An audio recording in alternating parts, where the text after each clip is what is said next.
Welcome to Health and Wellness, and I'm your host, Dr. Terry Warren.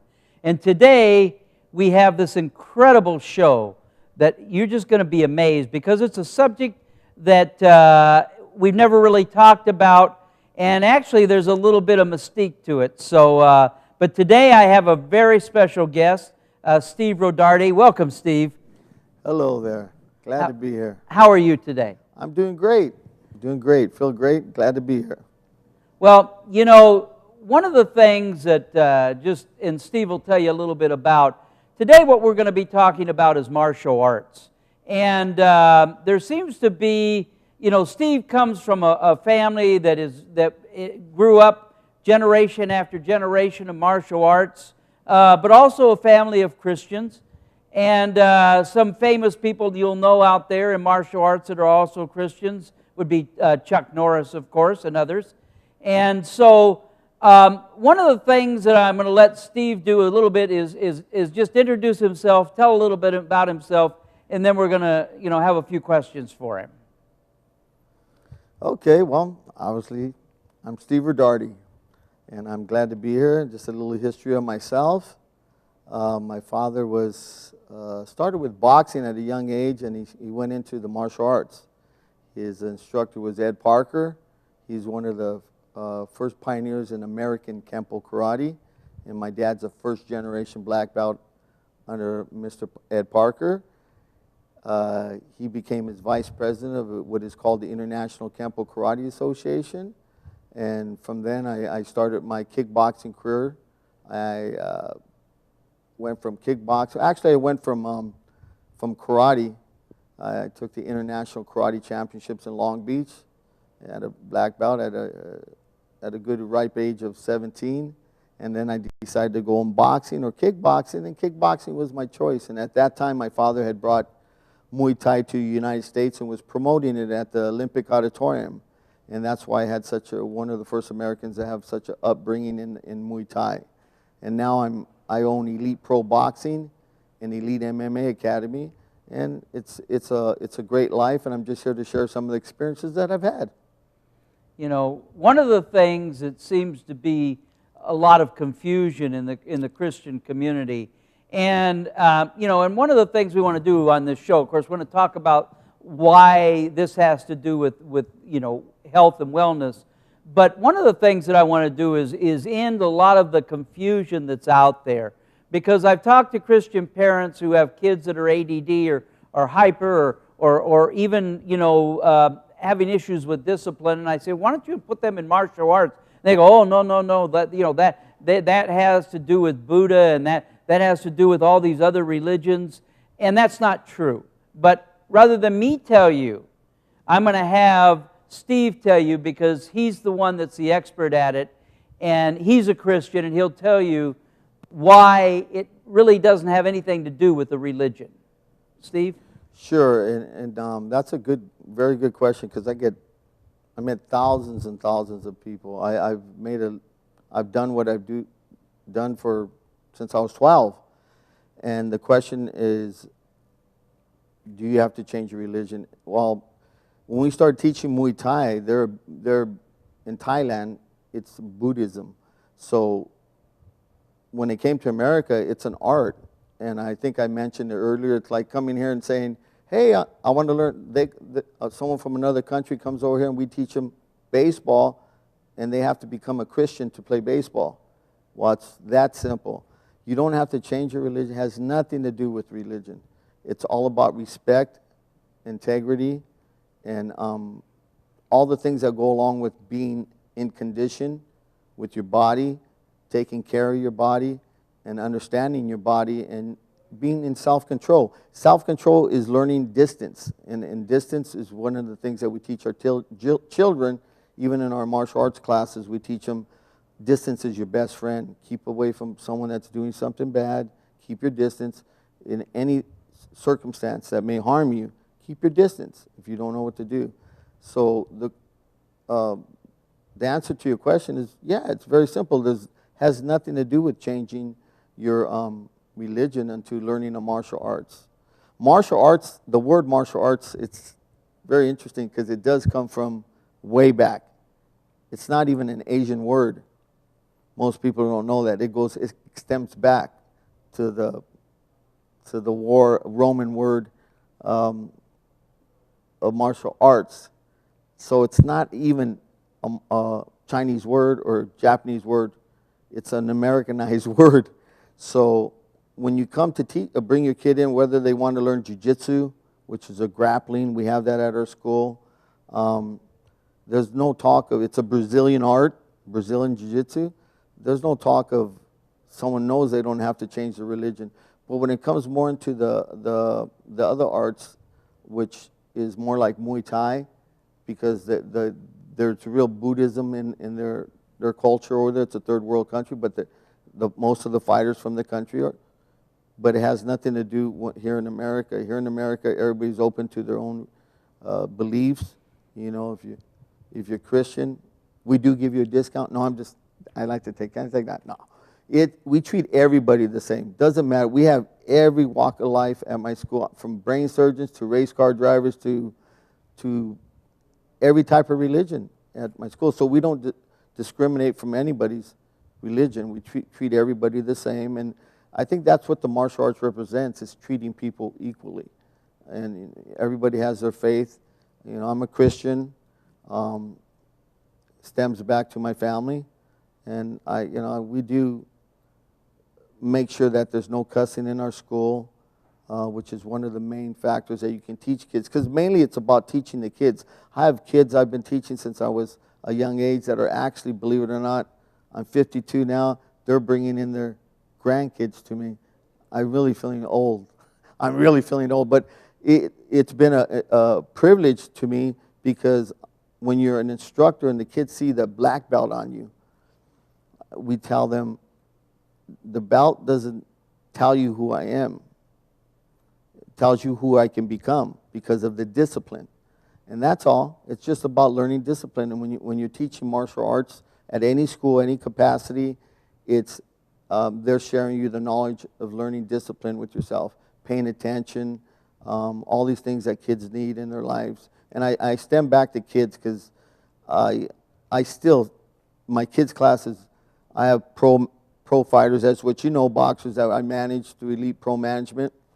But the kids are very special to me on Monday, Wednesday, and Fridays. Every time I go in there, I feel blessed, just the honor to be able to teach these kids, because the kids are truly, everybody knows, our future, and we need to instill these things. And without good parents, there's no bad kids in this world. I know that by teaching the martial arts. There's no bad, and I'll say that there's bad parents, but no bad children, because you only cultivate what you learn along the way. No one's born with arrogance or meanness. You just cultivate that along the way. So when parents take their time to put their children into martial arts, basically they're taking that time out of their busy schedule from work to take their time and watch them, and not come in and think, it's an MMA class, we're teaching the kids how. Oh no, we teach the kids always use this before they ever have to result in this. That's the first thing. To get out of a situation is the most important thing in martial arts. And that's when we go back to distance is your best friend. Yeah. Let's talk a little bit, there are a couple of elements of the martial arts. The first one you talked about is discipline. And I think discipline is very, very important. Let's talk about some of the things that you teach with discipline and how it really impacts their lives when they leave the actual studio. You call it a studio, right? Yes. When they leave the studio from being trained, how does that impact them in their day-to-day life with learning? And what are some of the disciplines that they learn? One of the main disciplines is listening. Listening, taking things in instead of reacting, because children will react just like an adult will react. And it's paying attention is the key. We teach them to pay attention to everything and not to react real fast. And when you react real fast without thinking, that's when you get in trouble. I constantly teach this to the children. And it's funny, one of the kids, he was like being bullied like all kids do. And this is the nicest kid in class, but he's very strong.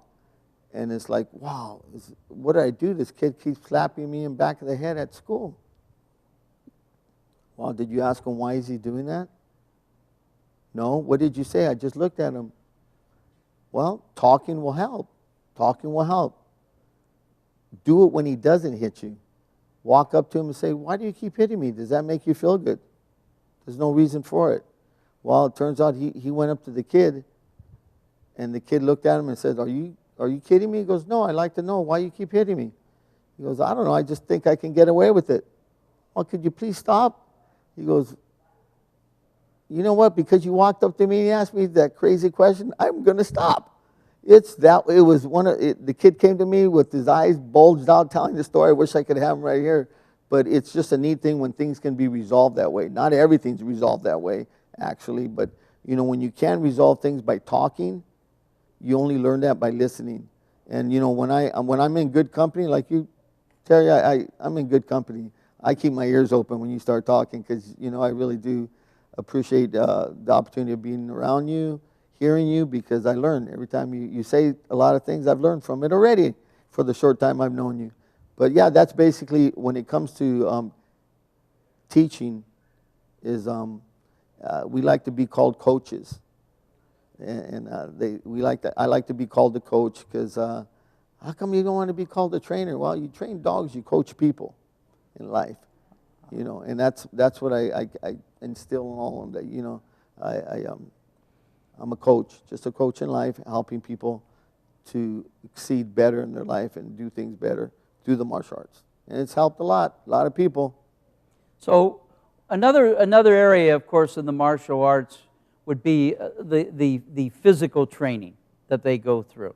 And I imagine that the physical training is I guess you wouldn't put a 5-year-old through the same physical training that you put an 11-year-old, but that physical training that they get, that helps in a lot of ways with their cardio, with just staying in physical shape. And for someone like that's older, in their 30s or 40s, would that be considered an excellent workout to help them physically stay in shape? I mean, how rigorous is the training for martial arts? Well, you know, I'm glad you asked that question, because one of the main questions of the martial arts is it's stretching. It's a different type of stretching. It's closer to being a ballerina stretching, but there is difference in the martial arts. But I wish I had brought my father today. He's the epitome of a 76-year-old man that's never stopped stretching, and he's been in the martial arts before I was born. But stretching is the key to being relaxed and breathing, because breathing and stretching are one of the two. If you're not breathing right, you're not stretching right. If you're stretching without breathing, vice versa. And that's what we emphasize on teaching. And if you go into any system, any school, whether it's Korean Taekwondo, if it's Japanese Shito-ryu or Shotokan, whether it's Chinese, it all consists of stretching, how you stretch before you work out. That's the discipline and most people every day. Terry, how much did you stretch today?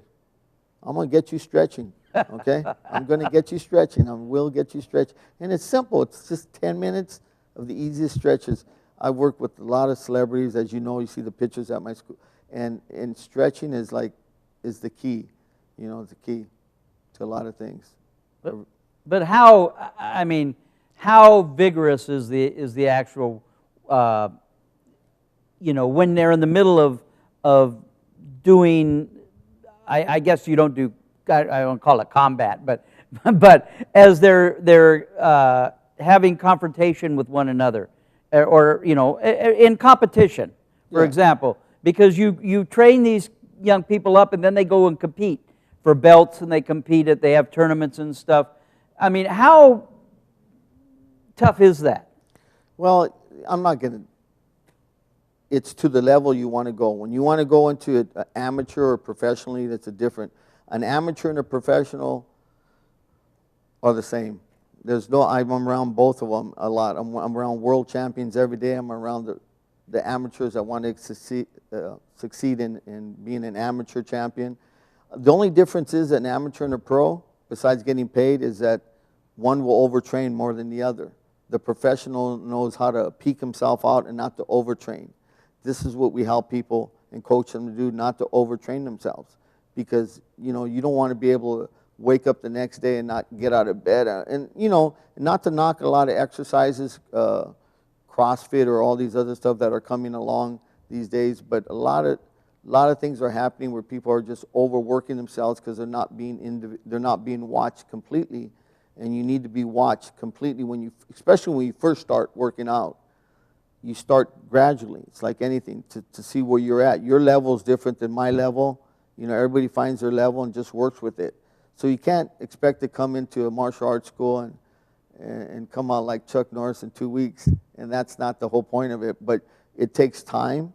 It's not easy. Nothing good in this life is easy. You have to work for it and put that effort into it. But it goes into eating, what you're drinking, what you're putting into your body, making the person aware of everything that's going on with their body, what they're eating, what time they work out, what time they go to sleep, and so forth. And that's the whole part of training. But when you get into the professional training of it, the professionals, they go through a lot. They're making a life change, and it's a hard sport. It's not easy to become a professional in any boxing, MMA, karate, anything like that. It's not very easy. Let's talk a little bit about some of the things that are out there. And one of the things that, you know, I seem to have a real issue with, and I'm understanding that martial arts can help with this. And there are millions of people out there, you know, and we want to welcome those that have just come in on channel 35.3 in Los Angeles. 35.3 has about 12 million households here in Los Angeles, so all potential people for your Jim, because he's based here in Southern California. But one of the things, and it seems to have come to an epidemic proportion, and I know from a nutritional standpoint that nutrition has a lot to do with it. But one of the biggest things that is coming on today is, of course, besides juvenile obesity and juvenile diabetes, is the issue of ADD and ADHD. And ADD is attention deficit disorder. ADHD is attention deficit hyper disorder.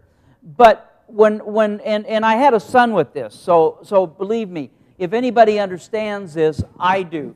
Matter of fact, when he was young, I spent more time in the principal's office than I did in my office. So I know how bad of an issue it is, and a lot of it has to do with the wrong foods and stuff. But the way a doctor explained it to me is that ADD is like a child's mind. It's like him sitting in front of a TV clicker and just clicking the button, and the mind continues to change channels. But they say that if you could take that child and focus him on something, like they say, a lot of the great athletes that we have today actually have ADD and ADHD, but they put all their energy and focus into that. Tell me, Stephen, is martial arts something that you believe that could help a child with ADD or ADHD? Absolutely, without a doubt. A third of our students have that issue that come to my school, and people don't know how to deal with it, to take the time with it. And it's when you start making the child or student see others doing it together, and they're doing it more on a basis of, wow, they're doing it, I want to do it, I can do it, and then they start seeing themselves, and we make leaders of them. When you start taking individuals that have this situation, I have students that have that situation that have become leaders. They start leading the class, and it may seem to some people, how in the heck if they're just a hyper kid, or they have this, they can't pick it up. No, it's repetitions. Anybody can pick up anything, and when they pick it up, I believe they pick it up even better, because my son, who's an artist, he has a great gift of being an art, Roll the Art, which I think you've met him. But through the children I get in my school, I would say it takes a little bit longer than someone, another child, but they all grab, there's not one of them that has changed on the way they act, the way they calm down, the way they pay attention. And that's truly the key to it. It's like it's a blessing when I see it happen. It's just, people don't think it can happen, but it's just taking the time and having patience. And I'm blessed with just not being that way myself, but having special instructors at my school that they fly in from other places just to become instructors, and they have that patience, they have that gift, because you need to be just patient when you're dealing with kids that have that issue, and they'll learn just like anybody else. Yeah, as a matter of fact, they say when you put them into a situation where they can focus on it and they can concentrate on it, they generally excel over and above others at that. Would you say that that's true? I would say so. It's because for some reason when you put them in, especially in this type of if you put them in where they're grappling or they're doing some stand-up combat, like combat with another child, they're just not as fearful, I would say, after observing them, of taking a chance, trying something. And most people that are, some of the kids that are real smart, that are real A students, really good, they like hesitate more to learn, to take the chance, to try something, even if it's a certain stretch. So as long as you're watching them and guiding them, they catch it, they catch on a lot faster. They do. So now I know that it would definitely have a benefit for those with juvenile obesity, because one of the issues with juvenile obesity is the kids have become couch potatoes, sitting on the couch all the time watching videos and not doing any exercise whatsoever. So I would imagine that most of the kids that do this stay in pretty good shape. You know what? The kids have better stomach muscles than me, I gotta say. It's because we do exercise with them every day. They sleep better. They go to, parents are like, I wish maybe one of these days I'll bring some of the kids in, my parents in my class. And, it's weird that you say that. Before I came here, I stopped at Walmart like anybody else. I'm gonna say, and I sat there and eating a Subway sandwich, and I seen a kid come in, and he was just a little kid, 10 years old, and he must have weighed around 160 pounds.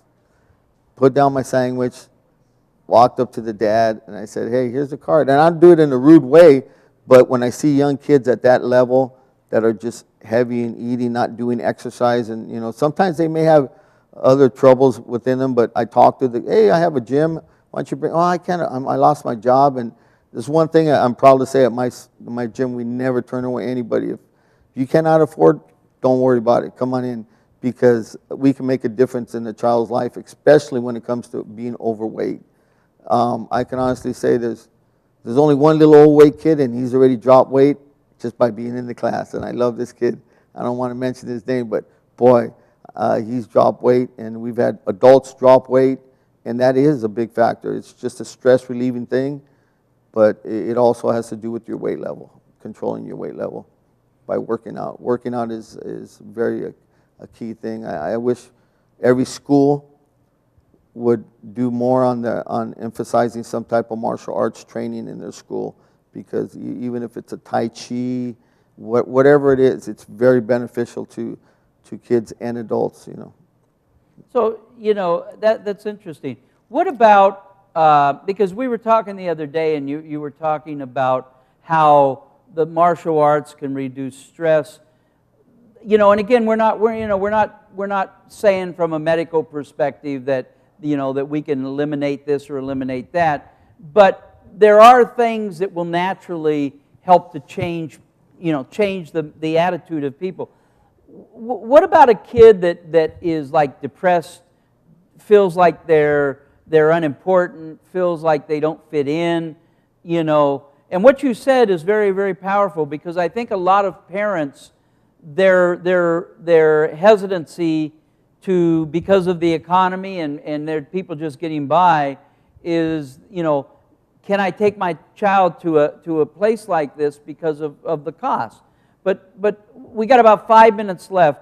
What I see here is that martial arts is something that can help overall you know, the physical, the mental, the emotional. Talk about some of that. Well, the child, when they, child and adults come in together, but the child, they come in, they see their reflex, their timing increase better.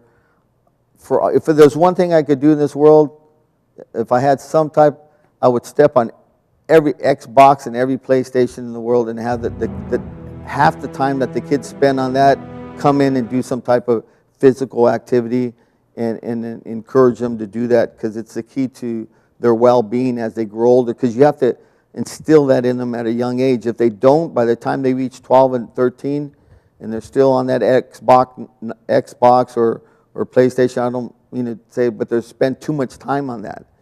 They're already hooked on it. It's harder to get them out of it, you know, because I do have people bringing their kids in at 16 saying they're spending 4 hours or 3 hours on this, and then it's a blessing when they come in and fall into working out and getting that increased endurance. They feel it. When the kid starts feeling it himself, you don't have to say anything. You don't have to say one word. The kid appreciates it and they fall in love with it. And from that moment on, they come in later. If they go on to college, I end up seeing them later and or doing something. Man, they come in. I'm just amazed at the shapes that they're in, because they've got instilled in their lives that being physically fit, being positive, and knowing that they can take care of themselves is a blessing on this earth.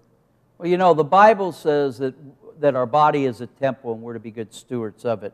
And what you do, Steve, is you teach people to be good stewards of their body. Oh, absolutely. Our key is to, you know, never make bullies. You know, it's wrong to fight. It's wrong to fight, but it's wrong not to know how to protect yourself. It's more wrong.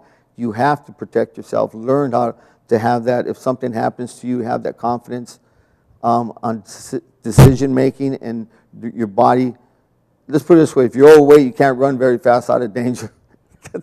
You know, and yeah, like I said, it goes back to knowing your distance, knowing your body, and being truly in touch with your inner self. And that's what the martial arts represents. It has nothing to do with changing your religion or anything at all. Now, I have a question. Is it, you know, is there an age limit? Is there any, you know, I'm sure you can't bring somebody in to start martial arts at 1 year old, but is there an age that's reasonable that a child could, let's say a parent has a child and they're extremely hyper, and let's say what's a good age to start, and are you ever too old for it? You're never too old for the martial arts. We start them at 5. We've had some 4.5-year-olds in there, and we have people start up at 68, 70. So there's no age limit. You know, it's just that when you come in your 60s, don't try to compete with the 26-year-old and try to stay at their pace. You keep at your own pace, and we set a pace for you, and that's it. You need to know your pace. Everybody needs to know their pace and how to increase their pace. That's the secret. And you know, when you come in there, and we do have, I don't want to mention names, Ralph, but Ralph's he's a realtor that comes in and he tries to keep up with them 26-year-old people that are in class, and you know, he does a heck of a job. But he rides bikes, he does other stuff, because when you're into the martial arts, that's not all you do. It makes you want to do other things and other challenges, ride bikes, you know, go hiking. It's a combination of things. So definitely, you know, the martial arts is a big plus. It puts your mind in a different place, and you're proud of yourself. When you start becoming proud of your body and who you are, it's, you know, you're really blessed. And when you start feeling your blessings, like I feel blessed to be in the shape I'm in every single day of my life. I wake up, and I just hope that somehow, if somebody's out there and they hear it and they need any help, you always welcome to come to the Elite MMA Academy in Santa Fe Springs, and we don't say no to nobody. Give them your name, your address, and your email, your web address, and your phone number. You can also look at www.eliteproboxing.com. It'll tell you everything about our school. You can go to Elite Mixed Martial Arts Academy.com, and it'll tell you everything, the history of our school. And you can Google Steve Rodarte or Dan Rodarte, that's my father, and we're located in Santa Fe Springs. And if anybody needs any help and you're overweight, come see us. We'd be more than happy to help you. Well, I want to thank you for tuning in. I guess if I went they would start at a very slow pace. But, you know, I want to thank you for coming. It's a question I get from a lot of Christians. Well, and I've suggested martial arts to parents. And I want to thank you for coming today. Steve Rodarty, him and his father are in the Martial Arts Hall of Fame. And he's an amazing man of God. And like he said, if it's a matter of money, come. He'll work with you. Thank you for tuning in today. And we'll look forward to seeing you next Monday, same time, 4 o'clock on the Cross TV.